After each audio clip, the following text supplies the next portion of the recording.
better be good. Welcome to the Ghostly Gallery podcast, a place where we explore the world of horror in film, television, literature, and in popular culture. Well, greetings, everyone. Welcome to the show. My name is Bruce Markison. As always, I'm joined by my co-host and producer, Tracy Asteria. Tracy, how are things going with you? I'm doing really well, Bruce. Definitely looking forward to the conversation tonight. How's everything with you? Good, but a little chaotic. You may hear some strange, bizarre noises in the background because we've got some family over for the Christmas holidays. So if you hear anything strange, unusual, it's just that it's not Will Keenan. It's Brendon MacNeal. It might be Will Keenan, who is one of our guests coming up on the show, and we're going to talk about Will in a moment.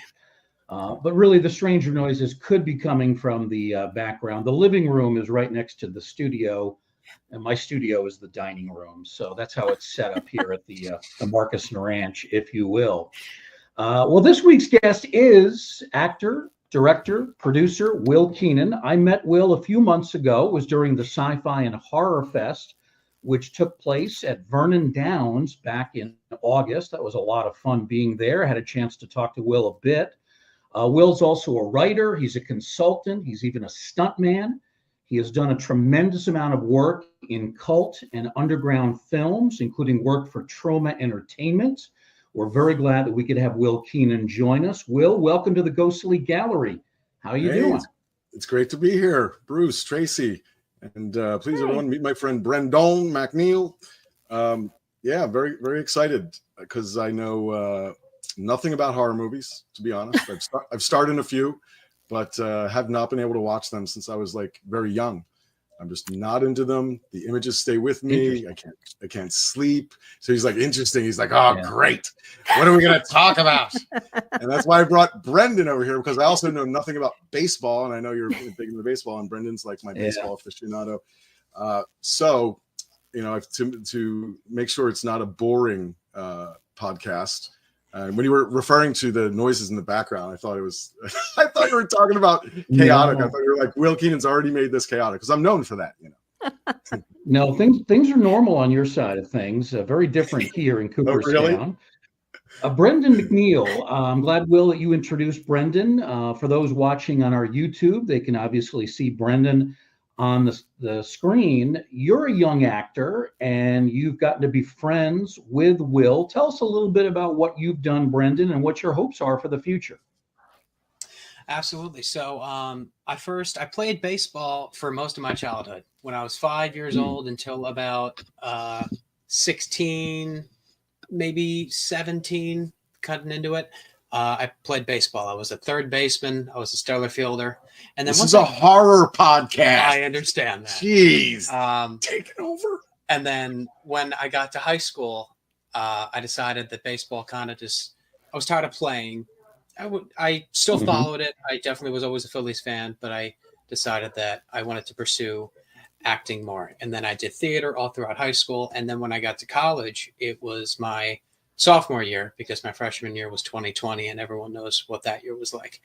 I was cast in, we called it Lovers and Madmen, Tales of a Midsummer Night's Dream at my college. And we needed one more role to be filled. And we hired Will. We were in the same group. What were we called? The Mechanics. Does that sound right? And we got to know each other. I found out that he had a whole history in acting in cult films, or as I call it, schmacting. And by the way, that was the first, because I had retired from acting many years ago. That was the first like professional acting gig I had done, and it was theater. It was part of Philadelphia Fringe Arts, but it was the first time I had done Shakespeare publicly since To Romeo and Juliet. So I was like, and they kind of just offered me the role, and I was like, yeah. And I put my own spin on it, but I got to do Shakespeare again, which was awesome. And I got to work with Brendon. And then it was and my daughter, my only child, was born during the rehearsal process before we went live. Yes. And what was it, like 7 days after she was born, I brought her to rehearsal, and we weren't outside. We were rehearsing at the Widener University Theater. Yeah. And I had, was it the swaddler? I had my daughter wrapped. She was like 7 days old. I had her wrapped around me as I'm doing Shakespeare on stage with this big guy and Kirk, our other friend. And it was during that rehearsal period when we took a break where Brendon told me, okay, well, I guess it's a good jumping off point for that. Yeah. Will and I, especially Will, during rehearsal, we often just say outrageous things just to try things. And if it doesn't work, I was doing it because I thought we were playing along. He couldn't help it. No, I'm just kidding. He says, I have creative Tourette syndrome.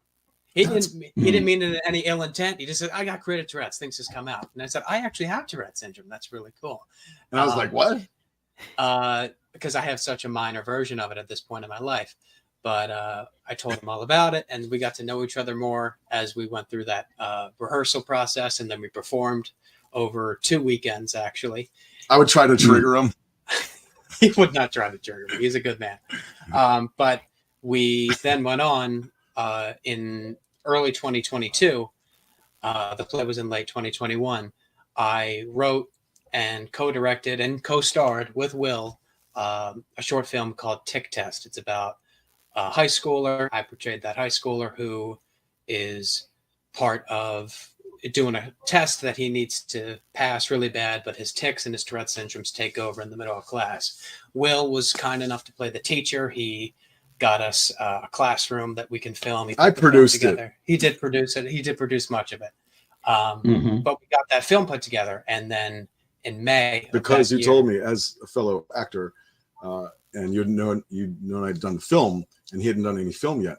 And I've always, in my whole career, I've always loved giving people their first shot at something or helping them, accomplish a project. So I was like, "Do you have an idea for a short film or something?" And he's like, "Yeah, you already had the idea. Like I'm in high school with Tourette, and like dealing with the teacher in the class." And I was like, "Oh, cool. Did you write it?" And he's like, "Well, I have an outline." And then he wrote it, and then you asked me to be the teacher, and I'm like, "Hell yeah!" But then we shot it in where I was based in Cape May County at the time, at Atlantic Cape Community College. I hired the crew. I did everything for you on that movie. He was a workhorse for sure. He got the crew together, and then we sent it into the Tourette Association of America. And then in 2022, in May, they flew me out to Minneapolis. He helped me out.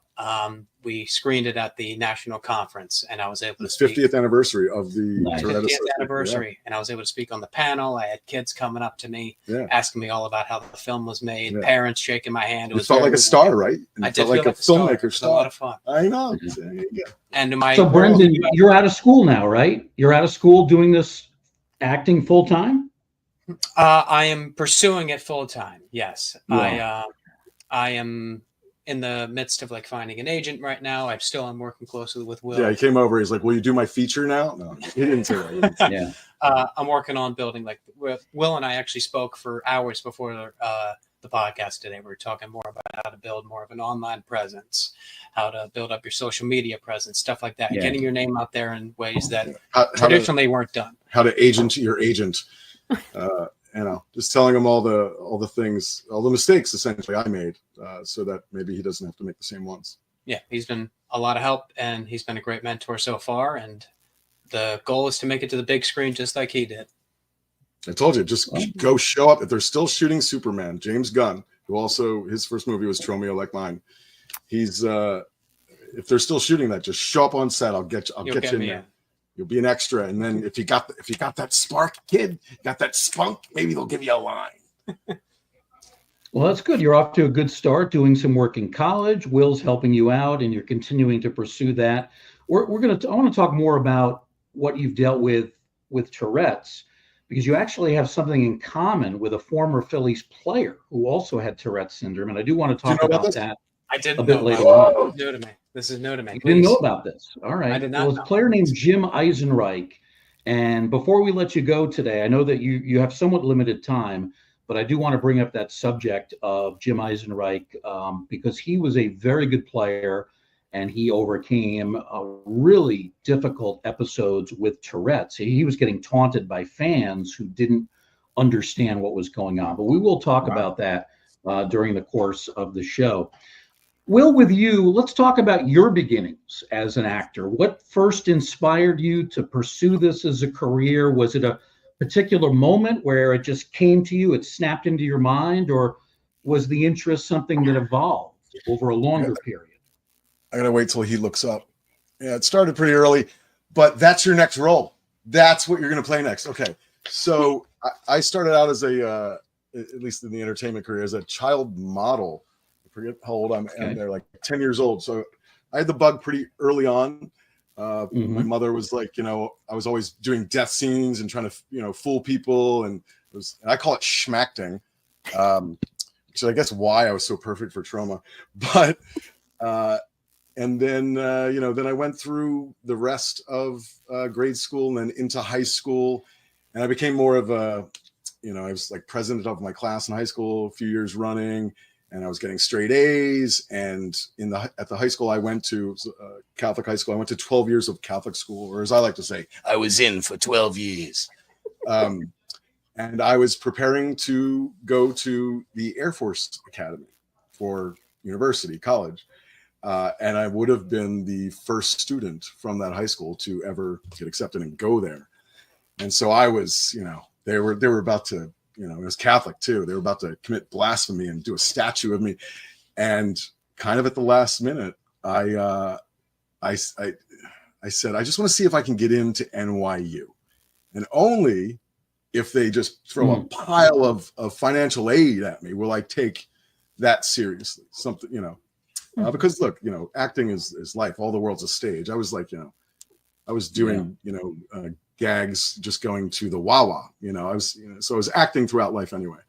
But I got in, they gave me all this financial aid, and I broke the heart of my guidance counselor, the principal, and my fellow students that I didn't go to the Air Force Academy. So I went to NYU, and, even with all the financial aid, when I went from 91 to 95, it was like $45,000 a year. That's the curriculum with, living in the dorm and stuff. And my mother and I were putting it in, all that, that the financial aid didn't cover on 19.8% interest cards. So I took it really seriously, NYU, and I double majored and double minored. So it was theater and psychology majors and philosophy and dance minors, trying to get our money's worth, Mm-hmm. And I fell in love with performance art, dance, avant-garde, movement theater, right? Black box stuff, really weird stuff. And it was so fulfilling creatively. And it didn't, I said, you know what, if I never make a dime at this, like, I'm happy in a 99 seat black box theater and on the Lower East Side, being so creative. And before I graduated, the school policy was that you weren't supposed to act outside the school in anything, professional. But, some of us broke that rule. So my first New York Times, thing was theater. It was off Broadway. And then the week before, and I fell in love with Shakespeare. That was one of the last kind of curriculum things I had. Fell in love with Shakespeare. Because it's full-bodied acting, right? Not only when you're on stage do you have to make sure the people in the back seats, could be 99 seats, but they're still far enough away that they're feeling the emotion, they're seeing it. So you have to be, everything's bigger. Shakespeare is like full-bodied acting. So I was in heaven. And then a week before graduation, 1995 in the summer, me and four of my acting buddies who were all about to graduate were like, what are we going to do in a week? Some of them were going home, like, it's really happening. We got to go. We got to go do something now. And then someone had Backstage Magazine, or the paper at the time. And they're like, oh my God, Troma's casting it's called Troma and Juliet. And I was like, huh? What's Troma? And these guys grew up on Troma, right? And I did not. I did not watch movies when I was a kid. I was climbing trees and doing stunts, and I was more of an outdoors kind of kid. And they're like, we got to go and audition. We got to go and audition. I was like, fine. And I was like, wait, there's actual Shakespeare in it? Oh yeah. So I went, and pretty quickly they took seriously and kept bringing me back. And then I read the script, and there was actual Shakespeare in it, but oh my God, I was like, what? Huh? I couldn't believe, like, I'd never seen a movie like this. It's like lots of blood and guts and gore, a lot of it and sexy stuff under the guise of comedy. Right. But I thought to myself, this may be the only chance I ever get to do Shakespeare on film. And I was right. So I did it. And so, I was able to walk down the graduation aisle at NYU, having been cast in, my first movie as a lead doing Shakespeare. So that happened. And then because first of all, making a Troma movie, like no one warned me, right? Although I should have known at the time, because I was also trying to become, like, we all want to get into SAG. We all want to get into SAG, the Screen Actors Guild, even before you do a movie, right? So I remember going into SAG right after I got cast, and there was a sign that says, SAG actors do not work with Troma. And I'm like, oh boy, what's going on here? And really, they're low budget. Yeah, they're low budget movies. They're it's like I say, it's like going to war.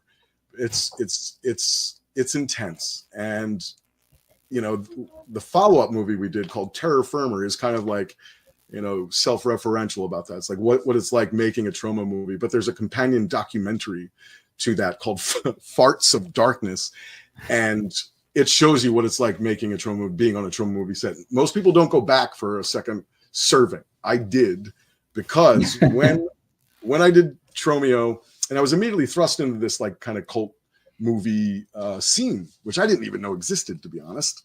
And then we go to Cannes, festival and market to premiere the movie. That's what Lloyd does. And I became, branded for life, Tromeo.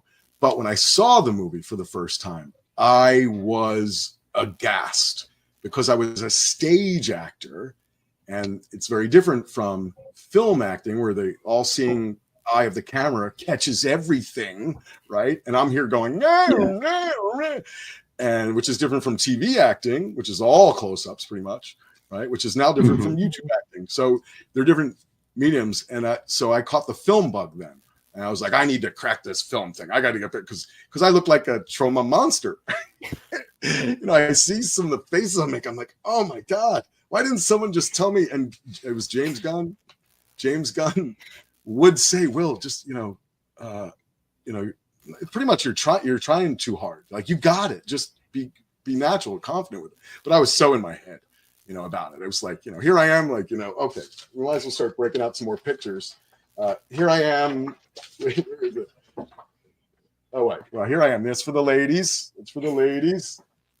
Here I am kissing. So for those listening on the Podbean and can't see the video, Will's showing some of his publicity stills from his career. Yeah, but here I am trying to take seriously. Where's the good one?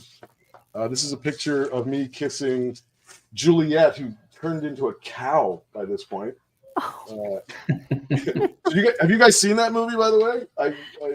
I'm sorry about the face. No. I have. I'm sorry about the faces I make in it. It's quite the movie, I'll say that. The one picture I wanted to show I don't have, and it's me eating popcorn. Oh, here it is. So here I am trying to be a serious Shakespearean actor, and I'm showing a picture of the movie where, in a dream sequence, Juliet is pregnant, and I open up her belly where there's popcorn and rats coming out of it. And then I'm like, ooh, yum, yum, yum. Like, that's what I had to do in the movie. So, oddly enough, the performance art dance movement, avant-garde movement theater, although we take ourselves so seriously doing it, and Shakespeare, it was kind of an interesting segue to Troma, like crazy, chaotic Troma type movie making, right? So whereas James would be like, Will, you're too in your head. You're because I'd be like, I didn't like that take. And he's like, it was fine. And then I was like, give me one more. And Lloyd doesn't give, many takes at all. But if they gave me one more, I'd do it even bigger. And I was like, oh. And then Lloyd loves it, because Lloyd's only direction that I did 2 movies with them, is people have to watch this documentary, Farts of Darkness, because it's really like this. Someone would be acting, and he never yelled at the leads. So I was, I played Tromeo, the lead in Tromeo and Juliet, and I played the lead in the follow-up, Terror Firmer, the cinema's first hermaphrodite serial killer. But the reason I went back, Lloyd asked me to do it, but he asked me to play the other male role. And I said, no, I want to do this role of the female, but I want to regender it as a hermaphrodite. And he's like, what are you talking about? You're crazy. And I had just finished, or not just finished, but previously had taken a women's studies class at NYU, and I learned about hermaphrodites, and I wasn't obsessed, but I just wanted to regender it. And where was I going with this? But I wanted to get as much experience behind the camera, because I definitely caught the film bug. So I became a producer on that. I was the casting director, and like James Gunn, on Terra Firma, I cast all the actors, and I rehearsed the actors for 2 months, and would send tapes to Lloyd before pre-production even. So I got a lot of experience on it. But like I said, I've done 2 Troma movies, but everyone thinks I've done like 45 of them. I think I've done 45 other movies that no one's ever heard of. No, some of which I have here. Like some people say this is my best work. I'm showing a picture of, it's called AKA, what is that? It's a Wily World. It was made in Allentown. It's one of the ones where it was like, Will Keenan was so great in that, but I don't even think you can find that anywhere. Here's holding up a picture of me on stage. It's me in the middle dancing. That was part of my theater days pre-Troma. Here's I think this was omitted from Romeo and Juliet. That's when Romeo takes his own. It's a very disgusting. Talk about horror, Bruce. There's your horror right there. To say the least. Yeah. So after that, because there was a indie film boom in New York at the time, supposedly some kind of boycott had just ended. Lloyd's wife, Patty Pye Kaufman, was the New York State Film Commissioner at the time, and there was a real boom. To me, it was the last, gasping breath resurgence of independent film. It's never really recovered since the economic downturn. We can get into that later. But because I was now known, at least in the indie film scene of New York City, especially downtown New York City, I was kind of like a cult film celebrity. So I was able to rack up like lots and lots of movies. And I think in 1999 or 2000, I was at Sundance, and they have all these kind of like, derivative festivals, slam dance and lap dance and no dance. And I had a movie in 5 different festivals in Park City at the same time, Sundance and all the other ones. And then I caught the producing bug, right? Because as an actor, you don't have control. You have control over what you're doing, but unless you're like, the reason they're making the movie is because you're such a big bankable star, you really don't have any say. And you're treated the worst in the sense that no one takes you seriously because you're an actor and you're always like lying or pretending or like, you're always on, right? And you're the last to be told anything like real. It's just like, just go to your trailer. No one wants to deal with actors. Even me, like I wasn't known for hanging out with actors. I really didn't like it because they're always on, it's like comedians hate hanging out most of the time with other comedians. So I started to, and I thought this was the way to advance my career, especially with the indie film boom going on, that I was acting in people making shoestring budget movies. At the time, that would be like 10 grand, 100 grand, 200 grand. Lloyd makes all his movies for 300 grand. So I wanted to produce movies that I would star in. And I did a few of those. One's called Operation Midnight Climax. There's a bunch of them. Because I thought that would get me noticed, and it got me noticed in indie film. I definitely had, a good long run.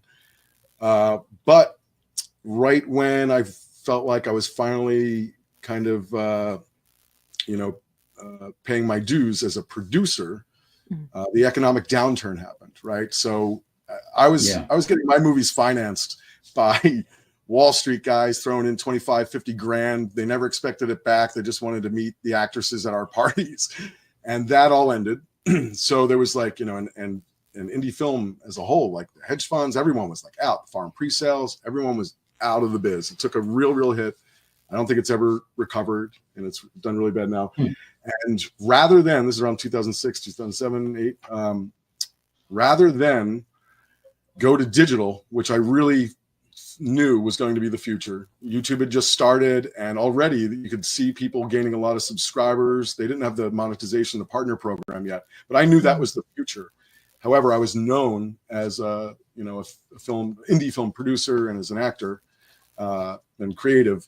And I said, well, where can I keep doing this? And it turns out through my research, I found that India has 4 distinct film industries: Bollywood, Tollywood, there's 4 of them, and they were booming. There's movie ticket scalpers, all over India, and so it's the largest independent film industry in the world. And I decided to take an exploratory trip because through my research, it was like they like to work with Westerners, Ferengis they call us, and because I had some real Hollywood credits, I was kind of welcomed right in, and I was a producer on some big Bollywood movies, development producer on, at the time, the biggest budgeted Bollywood movie ever. I got to work with the top stars in Bollywood, like the Tom Cruise of Bollywood, Shah Rukh Khan, and I mean, it's like on and on. And I was living large. I was loving it. And I'm also a big fan of Eastern spirituality. Mm-hmm. And there's some yogis over there who I really respect. And everyone thought, why is he in India all the time? Oh, he's on spiritual walkabout. He's in some ashram. And I was like, no, I was in Mumbai, with a billion other people. Just, but I was treated like a king. I mean, I had a driver, I had a cook, I had a gardener, I had a domestic staff. They put me on the cover of the Bombay Times, which is like the New York Post of all of India, as this hot young Hollywood producer, and things were going great. But my girl at the time was, who I'd been with for a long time, was like, look, I know you're doing great out there, but if you don't come back, and I'm not coming there because she was doing great here, we're going to have a problem. And within 3 days, I was back. And then I took it upon, I said, all right, now's the time. And this is 2011. So on and off for 4 years, I was going back and forth to India, and the trips just kept getting longer and longer because it's enough to make the movie there, and they take their time. And it's the complete inverse of movie making in the West. And the metaphor, the sign to that is just that in American movies, our special thanks is at the end. In Indian movies, their special thanks in the beginning. And everything in between is upside down to us and vice versa for them, right? But the promotions of the movies, because you're traveling, I mean, it's like, it used to be a subcontinent. It's a little less than a subcontinent all itself in all the states. And you have to travel to villages and the big cities to promote the movie. And so my last trip there was like 11 months, almost a year. And that's when she said to me, we have the problem. So I came back and I was like, all right, now's the time. I got to switch from traditional to digital. And by this point, there were YouTube networks, and like all these different things. So I hunkered down in our dining room table, which was really long, and I was still printing things out. I printed out these huge stacks of research about YouTube networks and going digital, online video and stuff. And at the end of it, I was like, I know everything about digital video. Of course I didn't, but that confidence level, I think, kind of just opened up some doors for me. And I get a call from a friend's wife who was human resources. My friend was producer of E's True Hollywood Story, and we had done a little pilot together. And she called me and she said, I hear you're back in town. Look, I'm HR at this like really cool YouTube network called Maker Studios, and I just have this feeling you'd really fit in over there. And I'm like, oh my God, I just read about Maker Studios. Yeah. So we met. I met with the three founders who were younger than me and YouTube stars, and they had it was almost like the first digital version of United Artists was Maker Studios was considered at the time. And then here I was the old head coming in, but this was a huge career change for me, and I needed to make it work. So I made sure that from day one, I would be indispensable, not only in what they were asking me to do. A lot of it was like, deal with the talent. We can't deal with these talent. And I was like, I know how to deal with talent. But I would go to the wardrobe department and try to hook something up. I would get a celebrity for someone's YouTube show. And I made myself indispensable that they gave me 3 raises in the first month. And then I'm like, all right, this is it. I started their social media. I probably get more than I deserve credit for helping Maker succeed. But by the time I was leaving, Disney bought it for almost $1 billion, right? And because of the career change, when they hired me and gave me 3 raises in a month, they asked me every time, they're like, do you want the salary, or you want the equity, or a combination of both?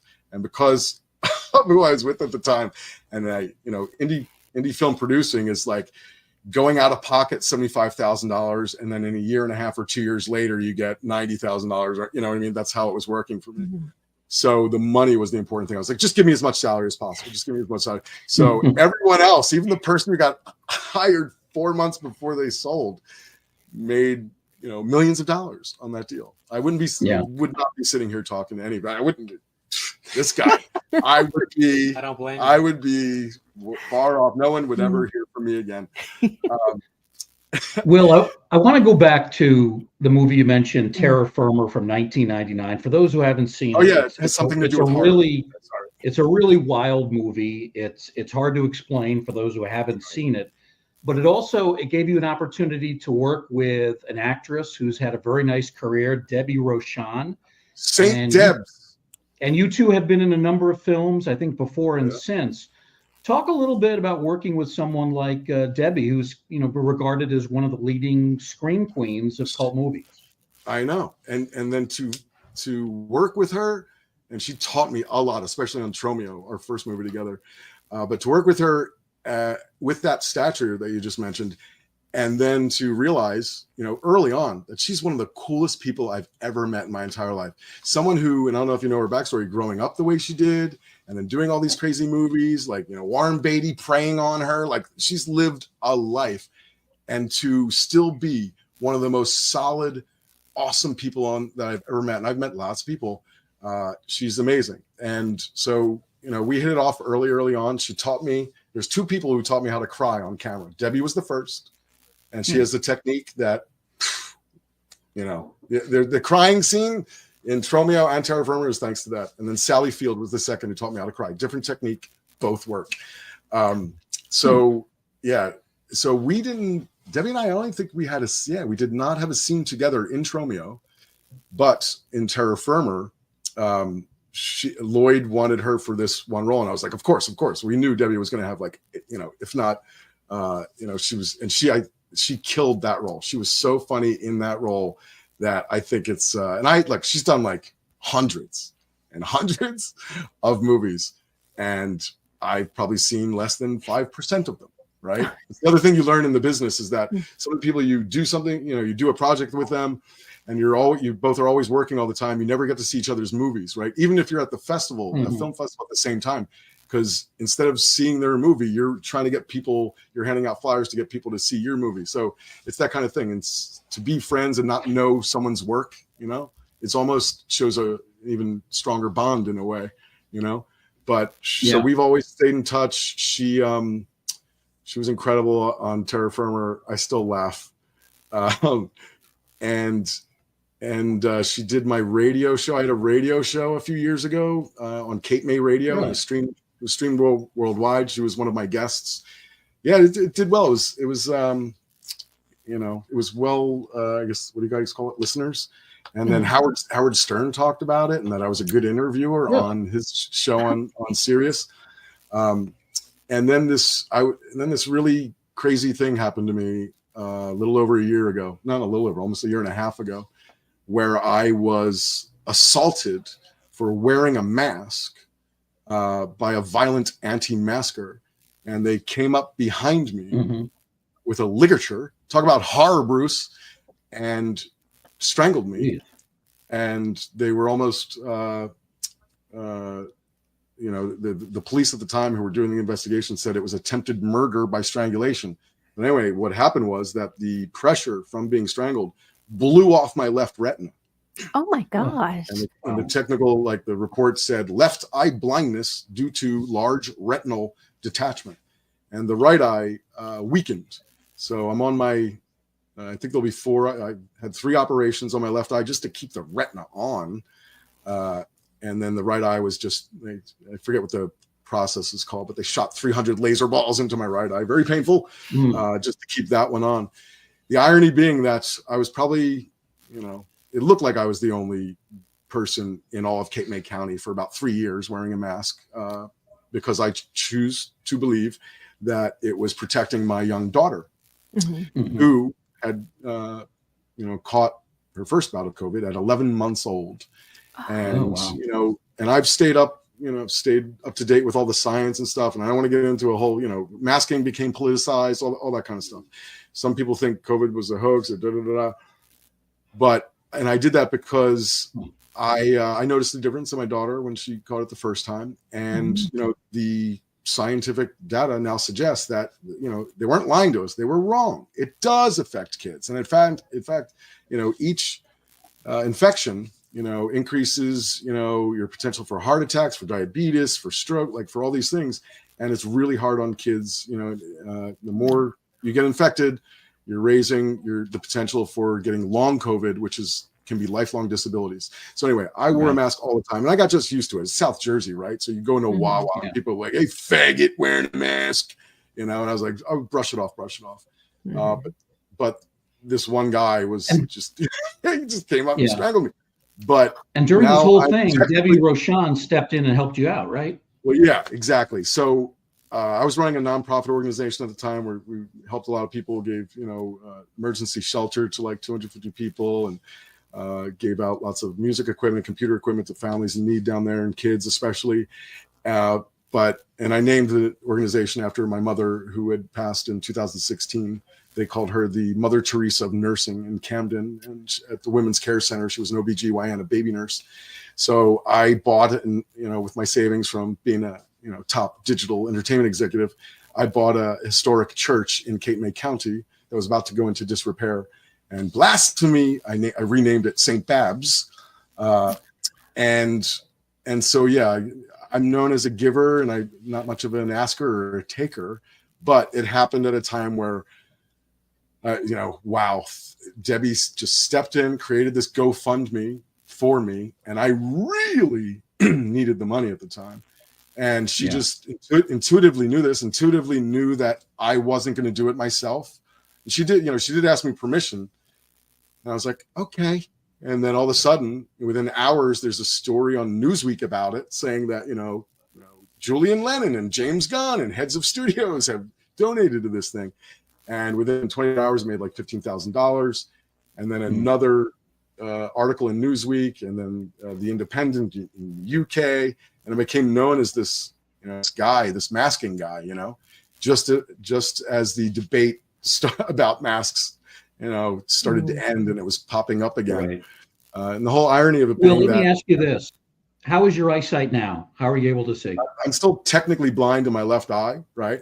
But it's kind of funny. If I just close my right eye and I'm looking through my left, what I see is, I call it like a Salvador Dali painting or a funhouse mirror behind black mesh. So right now, your head, his head is a sliver. It's like really thin, and his body goes like that, right? So with both eyes open, it's a brain thing, right? So it's trying to course correct. It's been over a year. I feel okay. Oddly enough, driving is okay. I've always been the best driver on the road, and I still am.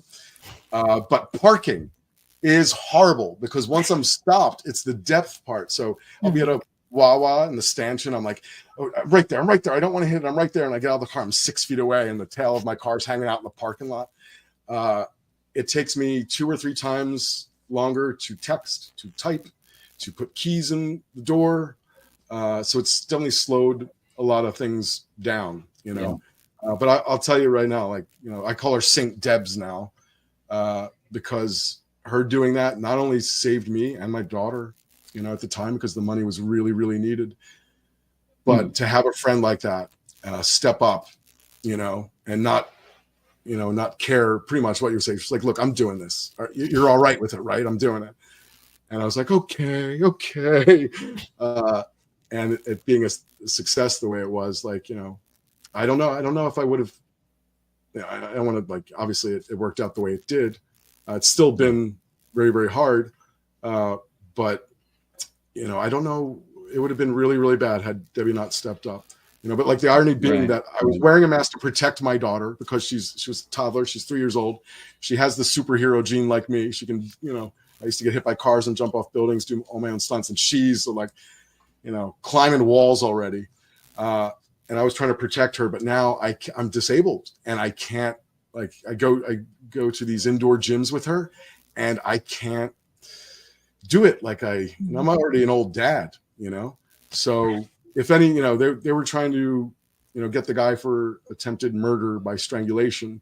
But there was one witness. There was only 4 people who witnessed it, and there was only one of them who told the truth when they were brought in. The other ones were friends with this guy, and they were like, I didn't see nothing.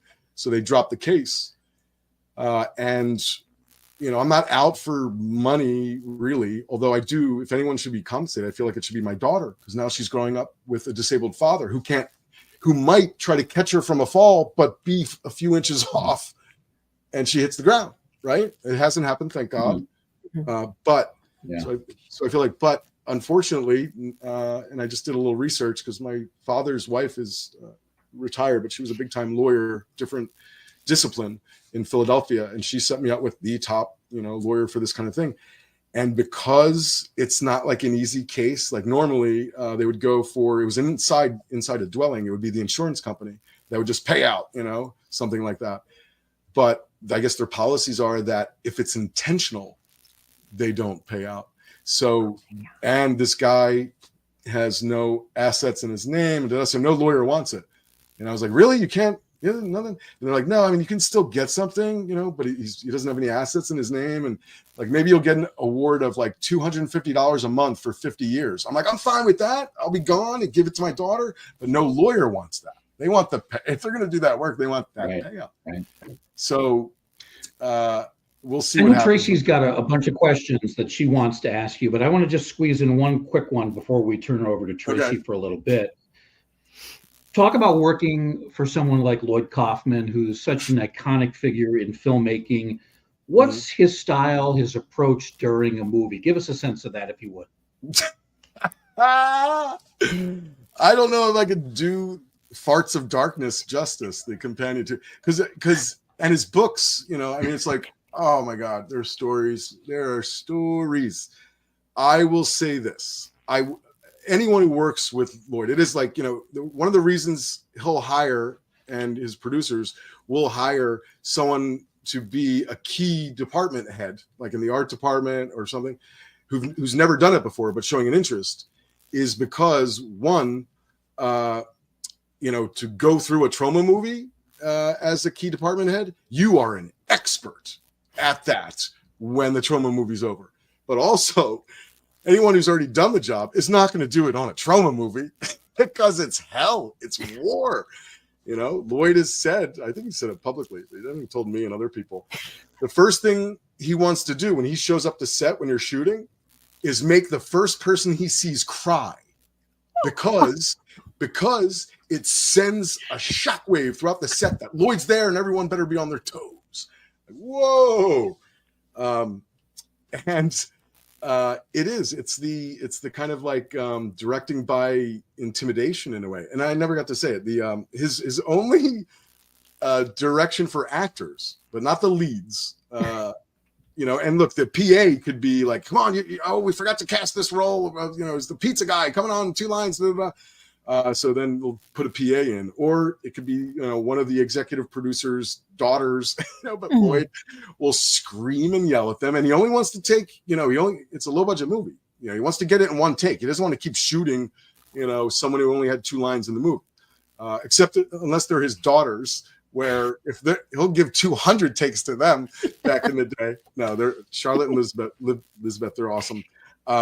But his direction will be, have you seen cartoons? And they'll be like, yeah, just do that. Just act like a cartoon, which is why I think I was coming from the stage, why he liked me so much as Tromeo. But he yells at people all the time. Like, people quit on the daily because, it's too insane. It's too hard. You're being fed cheese sandwiches. The conditions are abysmal. But he's been doing it for so long. There's a sign everywhere you turn. There's a sign that says, Troma, rules of production, safety to people, safety to people's property. And number 3 was make a good movie. But it's truly an experience. Like I said, I don't think anyone's gone back for seconds, except Trent Haga did. I cast him in Terra Firma as the role that Lloyd wanted me to play. And I wanted to do the other role, the bad role, and regender it. He went back and did Citizen Toxie. But, okay, so I should have started with the good stuff. Everyone learns so much from Lloyd. James, will tell you, he co-wrote Lloyd's first book with him, Make Your Own Damn Movie. Especially if you didn't go to film school, Troma was my film school. I really thought, even after Tromeo, I made my first short film, because I thought I could make a movie. I was just paying attention. And I saw how Lloyd did it, got done what he wanted. But you learn a lot, and you learn an incredible amount of grassroots publicity. Like he takes you to, Cannes, and you're just marching up and down the Croisette in Cannes at 4 p.m. every day and just saying Troma, Troma, Troma. It's like, so if you have any fear of public speak, like of promoting yourself or anything, so I learned a whole lot from Lloyd. There's, so many things I could say about it. So I definitely credit him with I've had a few really good mentors in my life, but I would not have been able to consider myself a filmmaker if I didn't go through the Troma School of Production. Oh, wow. Oh my gosh. Oh, he sounds like such a great guy though. Like, I mean, it is like Dr. Jekyll and Mr. Hyde, like the nicest guy in person, and he's still, like, I saw him at there's this drive-in Troma Fest, and I think it's in its 4th or 5th year. It's out in Pennsylvania, one of the only drive-in movie theaters.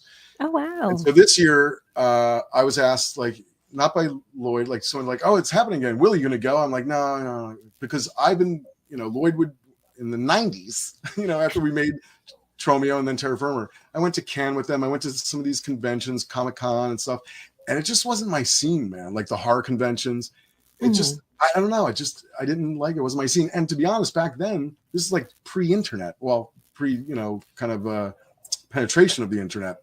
Right. So, there would be some fans, but it wasn't like, I mean, I guess the internet's really done a lot for Troma. So I went to this thing. This was just this past summer. I went to this, and it was about an hour and a half drive for me from where I was. And I'm expecting to show up at this drive-in theater with just like the usual Troma suspects, like 15 people who are just like, oh, tell me about it. I used to go to conventions, and this is what turned me off to going to conventions. And when I was Tromeo and people knew me as Tromeo, young people would come up to me and they'd have all these tattoos and piercings. Nothing wrong with that, but like track marks on their arms. And they'd be like, your movie changed my life, man. And I'd be like, well, I don't want to do that anymore. Or I would take whatever time I had to try to, like, because I thought those extreme, like the reason I couldn't watch horror movies, because the images were too extreme for me. I didn't have peace of mind. I couldn't sleep. Like, is that what my movies, the movies I was in, did to them?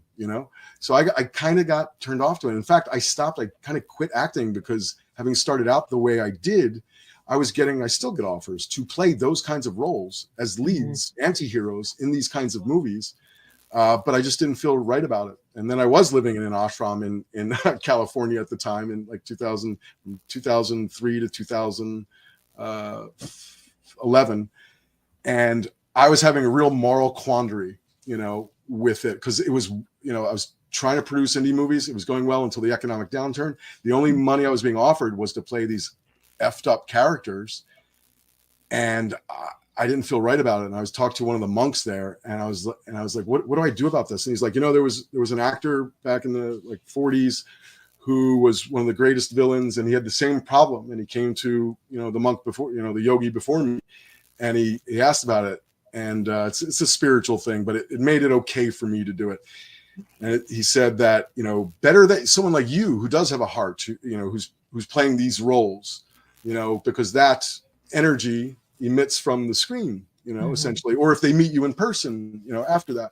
He said, rather you doing it than someone who is, kind of effed up and evil playing that role, because what it can do as far as spiritual energy, or like, that fan meets them and they get, essayed or something like that, So that made it okay for me, although I still kind of quit acting at that point. There was only 2 roles that I did after that. And I started acting again. We'll get to that real quick. 2 roles after I officially quit, and I went to Bollywood, and that was The Ghastly Love of Johnny X, which is, I'm sure in my lifetime, will be the last black and white, anamorphic, widescreen musical feature ever to be shot on film. Because who the hell else is going to do that again? But we started shooting that in 2004. We got a week into it, and he ran out of money. And 6 years later, did he get the money and brought the whole cast back and finished the movie. And now that I've told you, you can watch the movie and you might be able to see a difference, but no one can tell it was 6 years later, right? Crazy. Wow. So that brought me out of schmacting retirement. And then Trent Haga, who I cast as Jerry in Terra Firma, he's gone on to become a bigger cult star than me, I think. But he's also a writer. And he had written a bunch of cult movies, and he was writing for, Lifetime, and I think even the Hallmark Channel, and a lot, the indie movies that we used to make $1 million, $2 million budgets, was kind of then relegated after, what happened to the independent film industry, relegated to cable television, essentially. But Trent was making his directorial debut, and he actually cast another actor in the lead role. I wasn't even considered, but he fired him a week in. And then his wife said to him, "Why not Will?" And he'd be like, "Oh my God, Will would be perfect for this role." So he had asked me, and that would be 2012 or something. And then I said, "Yeah, I'll do it, but I'll do it the way I want to do it," which means, and I did this on Terra Firma, I changed all my lines to what I wanted to say, and some of the story based on that. But I'm so good at that the other actor in the scene with me doesn't notice a change, because everything that they're, if you're a really good actor, the other person's lines, right? So I'm rewriting my own lines, making sure I don't mess up the actor I'm acting with, right? So, but that's also one of the reasons why only Lloyd Kaufman, I think it's only Lloyd Kaufman, yes, is the only director who's worked with me twice, because I'm difficult to work with. Trent will never work with me again. Oh my goodness. Yeah. I don't know if that gave you enough, Bruce, but there it is. Oh, and finally, after my daughter was born, I was like, I have to support her. I'm old, and I might, by the time she's, going to college, I might not be around. And I want her to be chauffeured and, with armed security guards at university. So I had to get back into the workforce, although things were going fine running the nonprofit organization. And then Lloyd was showing up in Wilmington, Delaware at the Theater Inn, because he had some fans there that were showing Romeo and Juliet, and I was invited. And I was like, okay, I'll go. I haven't seen Lloyd in a long time. So I went, and the young people there who organized the whole thing, they said, "Will you come back in a few months and then do your own night of I think they played Chop, a movie I did with Trent, his directorial debut, and Terra Firma and some of my movies. They made a whole night of it. And then they asked me if I would act in their movie. And I was like, how much? Just like with the theater thing. When they offered me the theater role that I had done, I was like, when did theater start paying? But same thing. They offered me this rate, and I was like, okay, yeah, I'll do it. And that became, what's it called? Amityville versus the Galactic Samurai Schoolgirls. It's I would consider it a featurette, directed by Brian Wilde, produced by Scott Boyle, and they gave me this role, and it's not the lead, although I still ever seen them in, but it's like definitely a co-starring role, and I said, I'll do it if you're going to pay me that much. But also, like, I put my own spin on things. You're cool with that? And they're like, yeah, we're cool. And this always happens. And then first day, like, what is he doing? What is he doing? Will, are you sure? I was like, you got to trust me, man. You got to trust me. It's going to work. This is how you do it in the edit room. It's going to work. So I played the character very different from how it was written. And I like that character, I say it's a combination of Joe Pesci in any mob movie he's in, and Quagmire from The Simpsons, Giggity, and yep, yeah, and I'm told it's one of my best roles. Oh my gosh! Oh, that's awesome. Yes, and then since people know that I'm working again, I have gotten offers. I think I have like four things lined up this year. You never know sometimes with the independent low budget films that if they do eventually get made or not, But so far so good. Oh wow! At conventions, that was the first convention, the one where we met Bruce. I had done in over 20 years, right? Wow. And it was these guys who made this movie. It was like, Will, why don't you do conventions? And I'm like, man, there's no money in that. And so at least there wasn't when Lloyd used to drag me to them 25 years ago. But they're like, no, there's money in them now. It's like, no, there's not. And they're like, we'll prove it to you. So they did that deal with Sci-Fi Horror Fest up there, and I'm like, really? Oh my God. Okay, I'll go. And I made I don't want to say how much, but way more than I thought I could make in like a half hour of people coming up with Blu-rays of the movies. And it's also your ego's a little gratified because like, I still have fans out there. But after that, I was like, oh wait, there's something to this. So Debbie came to the rescue again. She's like, hey, because I told her about the convention. I was like, I'm into this. I was like, how do you, because she goes to them all the time. I was like, how do you get into that? And then the person who books her, Davina, Newcomb at Illuminating Talent. Debbie made the introduction, and now looks like I'll be doing more of the conventions this coming year. But also my friend Dre DiMatteo, who I've known for a long, long time from The Sopranos, Emmy winner, who played Adriana. Christopher from The Sopranos. She said the same thing in like April when I went out to LA real quick for my exec job that I had for a little while. And she's like, you got to do the conventions. There's lots of money in them. I know there's not. And then she told me how much she makes and how much Matthew Lillard makes, how much these people make who I came up with. And I'm like, all right. Because now it's not just about money. It's about, trying to sock away money from my daughter.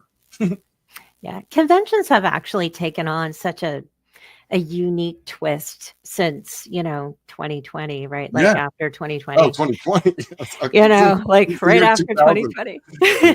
And it just kind of like they've really taken on something spectacular. I actually only went to my first convention. Oh my God, I think it was 2 years ago out in Vancouver. It was a huge sci-fi convention, and it was phenomenal. So I definitely, you'll definitely do really well with conventions, because horror fans, sci-fi fans, like, they're lovable people and they're always looking for the next greatest adventure. So I've always found it interesting that the people who love the most extreme content in horror movies, stuff I can't watch, are the nicest people, like the sweetest people. And whereas the other ones, people who are into other kinds of movies are real assholes. Am I allowed to curse on this thing? No, I probably shouldn't curse. Yes, you can. It's fine. I'm just kidding. We'll let it go. Yeah. Oh my gosh. But I want to touch on just a couple of things that you mentioned a little bit earlier, if you still have a few minutes. You had mentioned about like the online portion of your career. So I just wanted to ask you what your opinion is on digital streaming and the online content creation that's going on today. Like, how do you think that's changed the industry for filmmaking and entertainment, like as a whole package? Yeah, I mean, completely. I mean, we all saw it coming in a way. I mean, there's still purists out there who are like, I will only shoot on celluloid, right? When I left Bollywood to come back and I got this exec job at a YouTube network, what I realized was that all the YouTube stars at the time wanted traditional credibility. They wanted, they were making millions of dollars a year, had millions and millions of fans around the world, but they still wanted to be on TV or film. And my traditional celebrity friends, who were names in film and TV, wanted the influence that these YouTube stars and Twitter stars had. So at Maker, I became known for bridging that gap a bit, because I brought James Gunn. I signed his YouTube channel, Adrian Grenier from Entourage, Margaret Cho.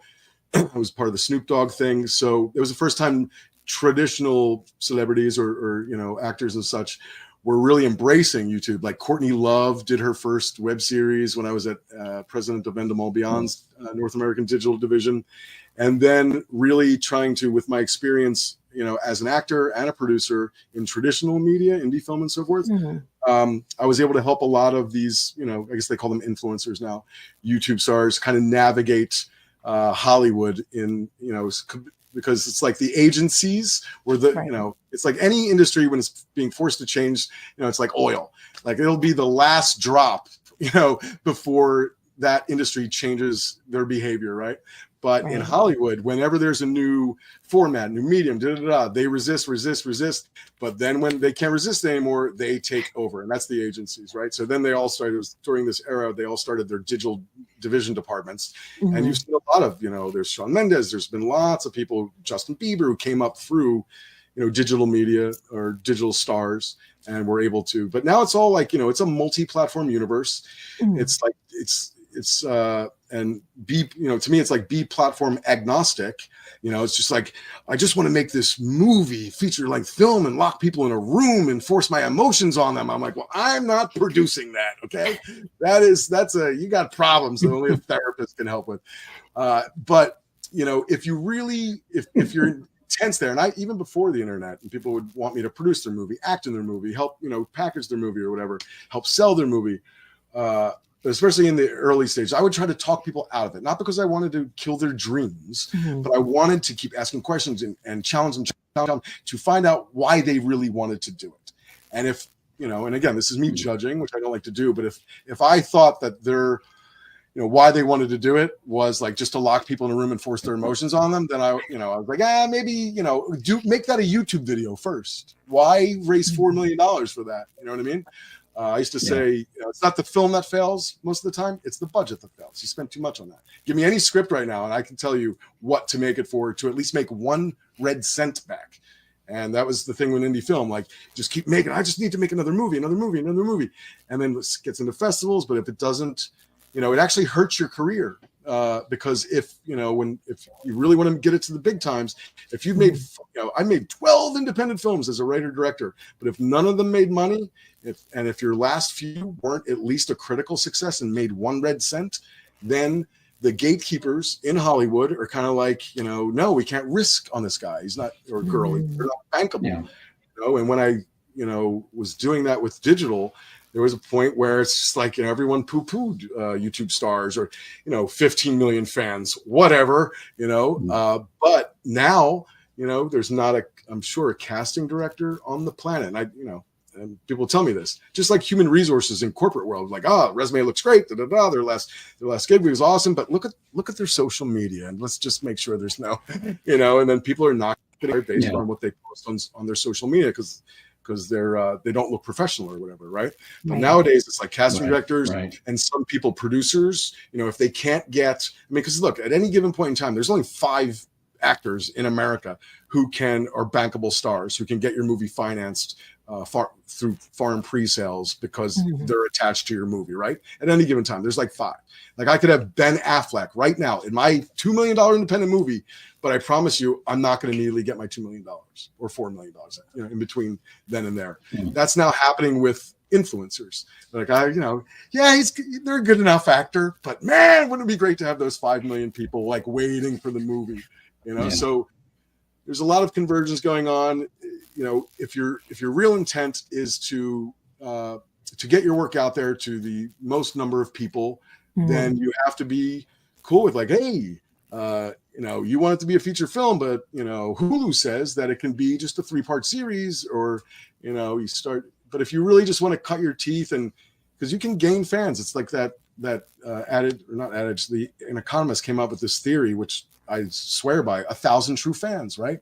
If you're an artist or creative, and you could be a painter, a musician, an actor, or whatever, as long as you have 1,000 true fans, you can live a comfortable lifestyle and just do your art. Now, 1,000 true fans defined as, if I'm a musician, like they'll buy my newest CD for $4 or whatever, But the internet's really democratized that, right? And there are best practices, just like in Hollywood. It's not, they say it's not what you know, it's who you know, right? It's not how talented you are, There is absolutely some truth to that.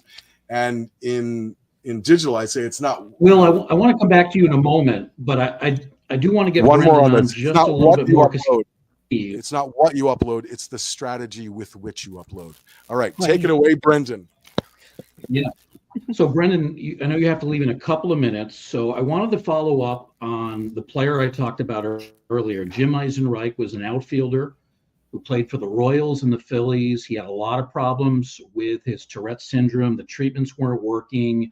It was affecting his play. He was getting taunted, but he was able to overcome it, and he had a very fine career. He was part of some really good Phillies teams in the 1990s. I hope you look him up after the show. So as you look at your own budding career and some of the things that you've overcome, how difficult is it for someone who has struggled at times with Tourette's, wants to become a full-time actor? Tell us a little bit about that journey for you. So growing up, this is one of the reasons I wrote Tick Test and one of the reasons I wanted him to help me produce it. There is nothing more stressful than sitting in a silent room and you're the only one making noise. It's really, you get that sweat on your brow. Everyone hears you, everyone's looking at you. Even if they were told by the guidance counselor, oh, he can't control it. Kids, they're 8 years old. They're not going to be patient with you. So It's funny, the way acting helped me. I did my first acting club when I was in 5th grade.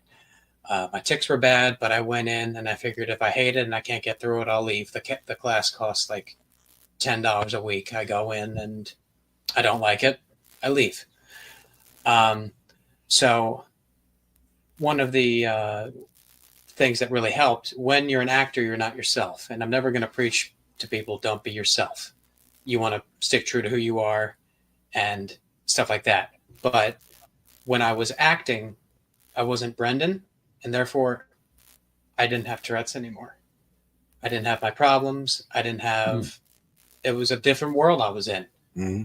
I can't remember what I was playing. I think I was a game show host, but I was a game show host. I didn't have Tourette's. And that's why I didn't notice when he said he had when I was like, I have creative Tourette's, I just kind of have to deal with it, people. And he's like, I actually have real Tourette's. I didn't notice because it was an escape from his condition to be in character. And we were working closely and I never noticed anything. And only when he told me, and then he relaxed around me, would I see it every once in a while. But I'm sorry, go ahead. Yeah, it's all right. And as I rehearsed more and more and had more lines, you're just focusing on building that character. You're focusing on doing the lines correctly, doing the blocking correctly. Where am I standing? Who am I talking to? Where am I looking? And the more you focus on that, you don't have time to focus on your personal problems. And what happened over time, gradually, especially through upper middle school, like 7th and 8th grade, as I continued more, as I left rehearsal and came back to reality, came back to Brendon, my tics started to subside. Now, Tourette's syndrome, as you get older, usually it subsides. The symptoms start to get better, like I am right now. Mm-hmm. But back when I was that age, it still was at the age where it could be really bad. And slowly but surely, as I came back to Brendon after rehearsals, my tics kind of stayed behind. And it helped me overcome it because it was a distraction. Mm-hmm. And so many people my age, I know, from early teens all the way up to my age, I'm 23 now, at least in the Tourette's community, they turn to drugs, they turn to alcohol, they turn to other things to distract them because their tics are out of control. They have a tic attack. The only thing that will calm them down is smoking or having a shot or 2 shots or 5. And when I discovered that acting calmed those tics down, mm-hmm. I mean, that's what I really realized. Okay, that's a much healthier alternative to what some of my peers are doing. And that's why I wrote Tic Test. And that's what was most important that's what was important to me going to that conference. I told myself, and I said this to Will as I was leaving, if I go to the Tourette's conference in 2022, if I impact just one kid, if I can prevent one kid from going down a darker path or feeling hopeless, I did my job. And having so many kids come up to me, ask me questions on the panel. There was 5 people on the panel. There was 4 doctors with PhDs that specialized in all sorts of different mental conditions. And then there was me, this 20-year-old kid who made a short film. I got the first question. I got the first one. I had parents coming up to me afterwards, shaking their hands, telling me how I gave them hope that their kid would get better. The kids were asking me about how, what goes into making a film? How long did it take you to write it? How long did it take you to shoot it? Who helped you? And that moment, I already was thinking of taking on the advocacy role for Tourette syndrome. But when I had all those kids coming up to me asking, are you famous yet? Have you ever been in a huge movie? So, not yet. Soon, hopefully, but not yet. And it made it all worth it. And that's when I decided to really embrace the advocacy side of Tourette syndrome, for sure. It's awesome, right? And I just wanted that experience because he would ask me about it. And I've, with my career, he thinks I'm a success, but to me, it's like I compare, that's kind of a fool's game to compare yourself to others. But I've had that experience where I was treated like a star, where I felt like I was like, the Tom Cruise of that festival or whatever it was, and he would ask me about that kind of stuff. And I'm like, I'm going to give you that experience. Here's how we do it. Make a short film, And then we get it out there. But then when I was like the 50th anniversary of Tourette, and I called them up and I was like, you're going to play this movie. And he had that very experience. And to see the smile on your face and like thinking about that and then applying it to your next project, like the law of attraction, right? That'll come. And by the way, that reminds me, get AI to write a script with you about that Phillies baseball player. And I'm interested in producing. There you go. Oh, that's so cool. Bruce, you'll be welcome. You'll be welcome. Bruce, do you know if that, what's the gentleman's name again? I'm sorry. The baseball player with Tourette? Jim Eisenreich. I don't think there's ever been a movie done about him. I was going to say, not that I know. Is he still with us? Yeah. Is he still in his body? Is he alive? Yes. He's been retired for a while now. He played in the late 80s and the 90s. Yeah. So he's been retired for probably about 20 years. Did he retire? But he's not that old. Did he go back to whatever state he came from, or is he in the Pennsylvania area? Do you know? We're going to figure it out because you're going to meet him. I'm not sure about that. Connect with him at some point. You got to meet him. You're a huge baseball fan. Let me do some research on him, and I'll send it on to you. Let's at least do a mini doc about him. Let's at least do like a great story. Jim Eisenreich. Yeah. Awesome. Yeah. Wow. Well, thank you for sharing it with me. Well, great job, Brendon. Thanks for being with us. I know you have another commitment, so if you have to run off, that's fine. But we do appreciate you joining us and telling us about your story. It's an important one. Thank you. Yeah. Well, thank you guys for having me. I appreciate it. Have a great rest of your night and Merry Christmas to you. Oh, you too. Thank you so much, Brendon. All right. Will you text me when you get home safely? I absolutely will. Right. Have a good night, everyone. All right. Love you, brother. Much love. All right. Talk to you soon. Yeah. By the way, he's also like 6 foot what? 6'1". He's only 6'1". Oh my goodness. Oh, what a sweet young fella. Well, thank you so much for bringing him on. His story is absolutely heartwarming. I appreciate that so much for you to do that for us.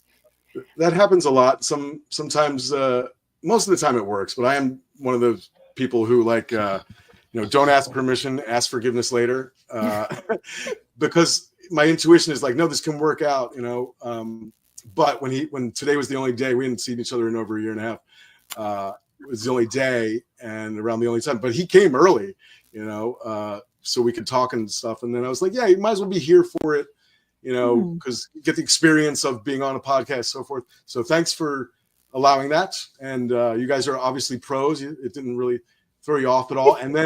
And then something I knew was going to happen, but I didn't know it was going to go like that deep, Bruce. Like, about this guy and the baseball and like the thing, and to really be interested in his story. Like, it was better than I even imagined. Oh my goodness. I just want to go back. It is a small world. Baseball and movie making sometimes go together. Yeah. Yes, it does. How many times, Tracy? What's your favorite baseball movie, Mark? You're probably like the worst guy to talk to about this. In a way, because if you're just a baseball fan, but you're not like a movie aficionado, someone's going to argue with you all night long because they like some shitty baseball movie that you don't like, right? And then vice versa. that like some horror aficionado. I've got to go with League of Their Own. League of Their Own is my favorite. That's a movie. Wow. It's always on television, but it holds up really well. It does. It's a great movie. Hanks, but is that Gina Davis? Yeah. Is that considered contrarian though in the baseball world? Like a lot of baseball people think that's so. I think a lot of people really. Oh, that's awesome. I can't speak for others, but I think it's considered one of the best. It's usually that one, Field of Dreams, Bull Durham, a couple of movies that were made in the 80s with Kevin Costner. One of those three would be a common answer that you would get to that question. Yeah, cool. Haven't seen any of them. Me neither. Yeah. Well, we'll work on that. Tracy, I knew you had a couple more questions for Will before we wrap things up. Yeah, I just wanted to go back to the digital media. I recently read something that you're working on right now. It is called the Koi Creator Project. Mm-hmm. Yes. Would you like to tell us more about that? We're all really curious. If you wouldn't mind sharing some details. Sure. It's when I decided to get back into the space, it was like a natural progression, and even based on our conversation today. So when I left LA, a few years after Maker Studios was sold to Disney, and then I was kind of plucked to launch and run for 2 years the world's largest television production company's first digital division in North America, Endemol, and we called it Endemol Beyond. And I signed, and again, it was a mixture of traditional and digital celebrities. So it was Pitbull and Courtney Love and Dre DiMatteo and Andy Milonakis and huge digital superstars like Brittany Furlan, but when I left, and for the past 6 years and created this nonprofit foundation in my mother's name, I was still paying attention to what was going on. But when I left, YouTube was the only platform, online video platform, that had the ability to make something go viral. That's changed. I had predicted before I left that live streaming was pretty much going to take over, and streaming was pretty much going to really, really take over. Mm-hmm. And I also predicted that someone besides Netflix was going to crack the subscription nut, meaning, if you have 1,000 true fans, great. But if you have 1 million subscribers on YouTube, you don't know who these people are. YouTube's not sharing the data with you. Like, you don't have their emails unless you message them on their platform. What's your email? Right? So there was always that. And then certain things, came out like Patreon, like, okay, build your audience on one of these free platforms, because, when I was doing the YouTube thing back in 2011, 2014, there were YouTube millionaires. And don't get me wrong, there still are, but it's changed a lot because YouTube went from a kind of a creator centric platform, to an advertising platform. So it became about, okay, we can only advertise. You can only be partnered if you're making certain kinds of content. They've had like 4 adpocalypses now where people were making CPMs, cost per mille, like a cost per million views. If you're CPM, $2 per million views, $20 per million views, like all that kind of went down. And then Vine came out, and Facebook, Facebook videos killing it. And there's all these, platforms, and then Patreon, people like how to make money at it, especially if you're building a business off the back of a platform that could change its policies in a day, and your business could be decimated. So how do you, do both essentially? Because we need these platforms. TikTok came out just in the past few years. I mean, it was ByteDance when I was in LA, and you could tell something was going to happen there, and the short form stuff.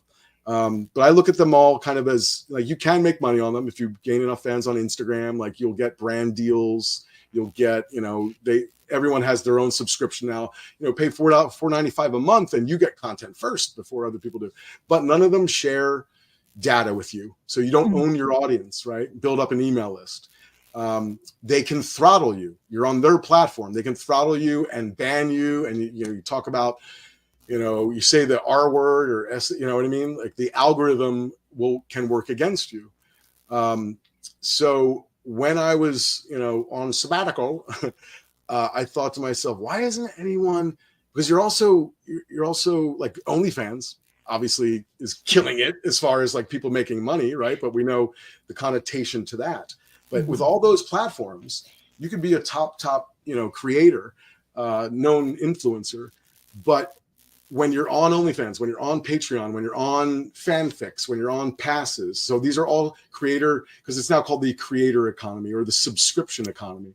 So they're all essentially, they build up an audience somewhere, and they're trying to drive the super fans. If you just get your out of 1 million fans, your super fans, it's usually like between 2 and 7% are your super fans. Just get those people to come over to your premium monetized website, where you can have a direct transaction, relationship, make the most money before YouTube takes its 45% cut, or they take this cut or that cut. So no one was doing that on their own URL, because if you do it on Patreon, not like these passes, these are all great platforms, right? And they're giving people a chance at monetizing their work. But you're not only competing against other creators on that platform. Like, I signed someone to Koi who was offered over $1 million to be on a platform like OnlyFans, let's just say. And they're not like, they're not one of the sexy creators.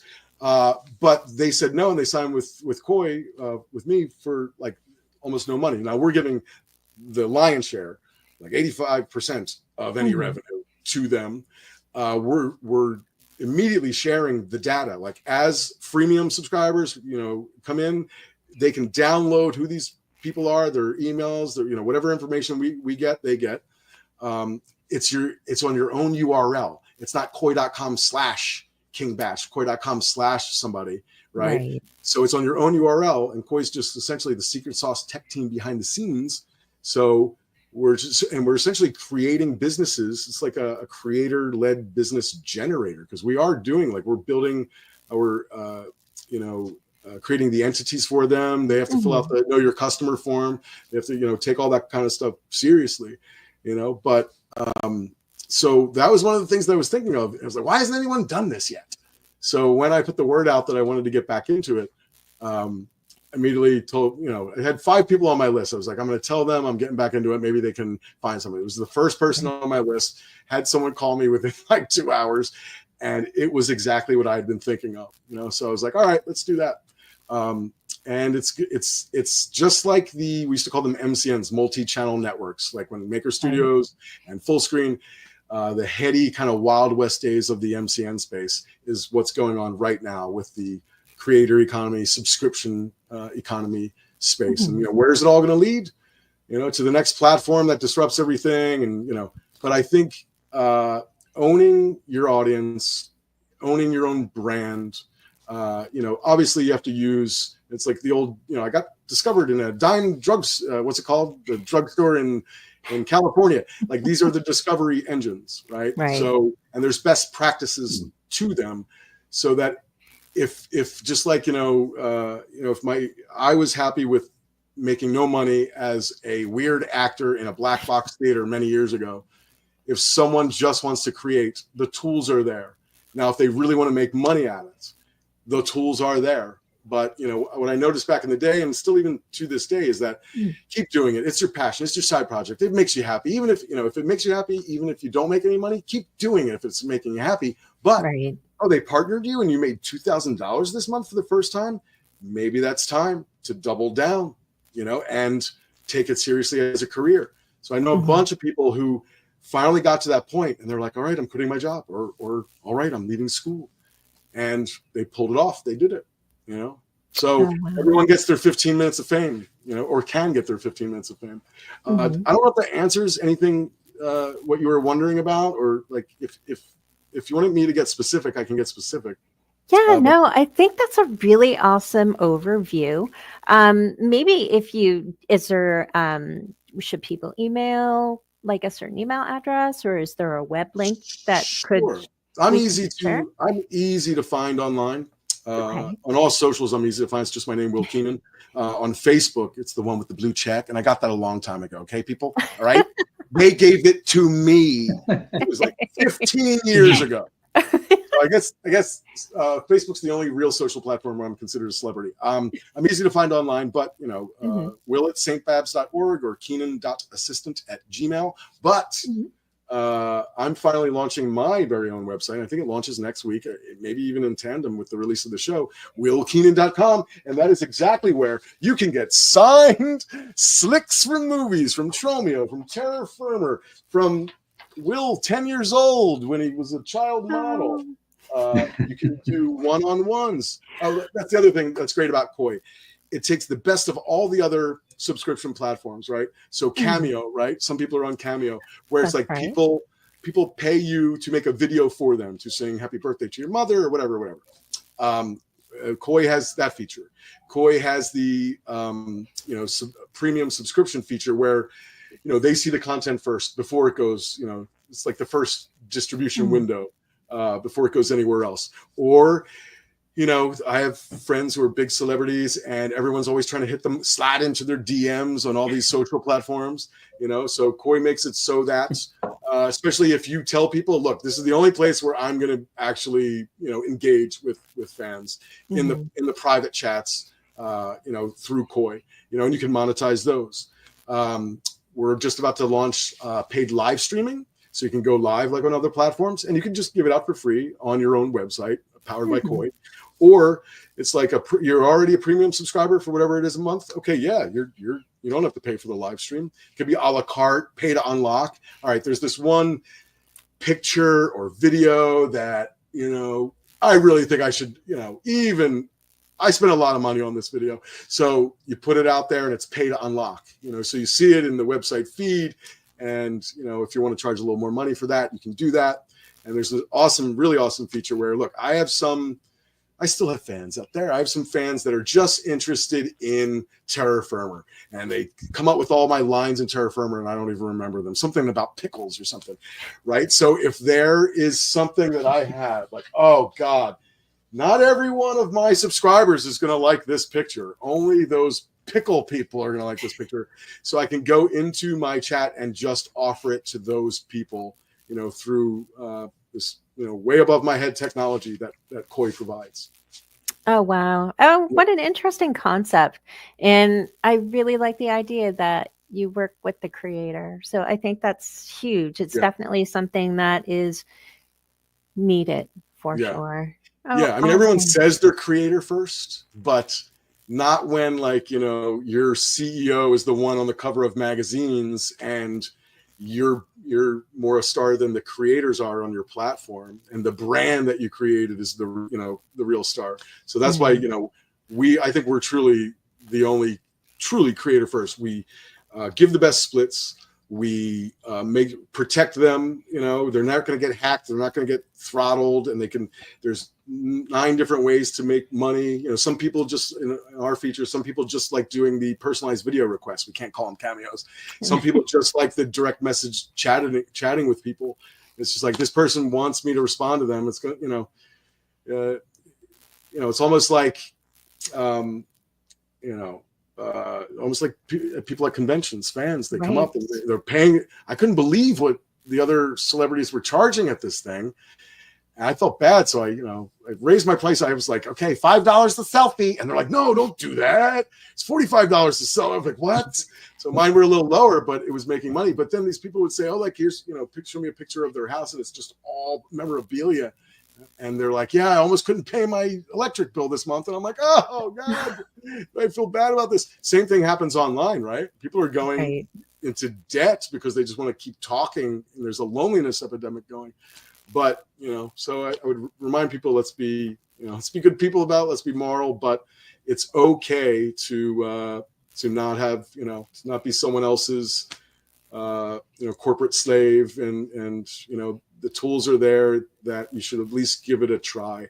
And it takes a little, just like anything, it takes a little while, but if you're, all you need is 1,000 true fans, right? Oh, awesome. Oh, thank you so much for sharing that. And I'll grab the link too, and I'll put it at the bottom in the description so people can check that out. So thank you so much.